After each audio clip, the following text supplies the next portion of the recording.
Round number 5 is pretty simple. We have to start our round from the back side of the petals. So we finished here actually, but we have to get into the middle. And from the back side, if you can see the arrows coming, the black arrows coming from the couple of elements, those they mean and show you the place where you make the connection of them, which is the round number 3, this little cluster element. So we make 2 double crochet from the back side. That's why the circle right now looks with the open part to the right, not to the left one like the previous ones. It means the front post elements, which we make from the front side of the doily. These ones are from the back side.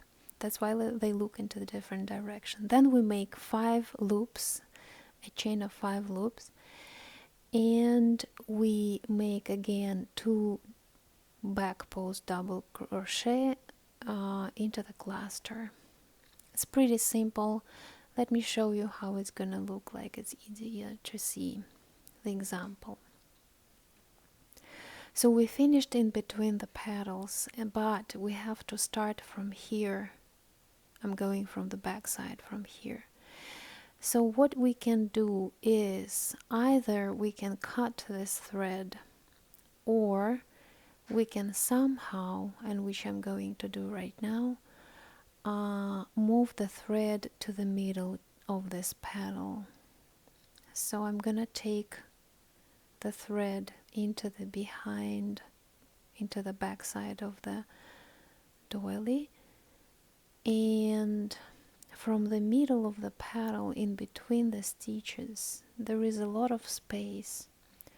I can go with my hook through them and pick up the thread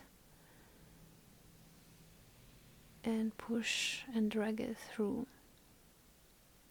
And we also need to consider the length of this thread, but it's movable here, so it's easy for me to transfer both of them. From the front side you don't see anything.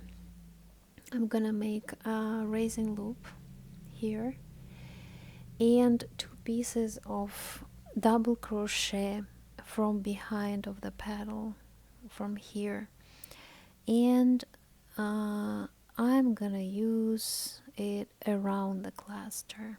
According to the scheme I have to do it one separately to each of the part of the cluster, but I don't like this idea, so I'm going to do 2 pieces of them, not to 2 different pieces of double crochet, but around the whole cluster. I like that, it looks better.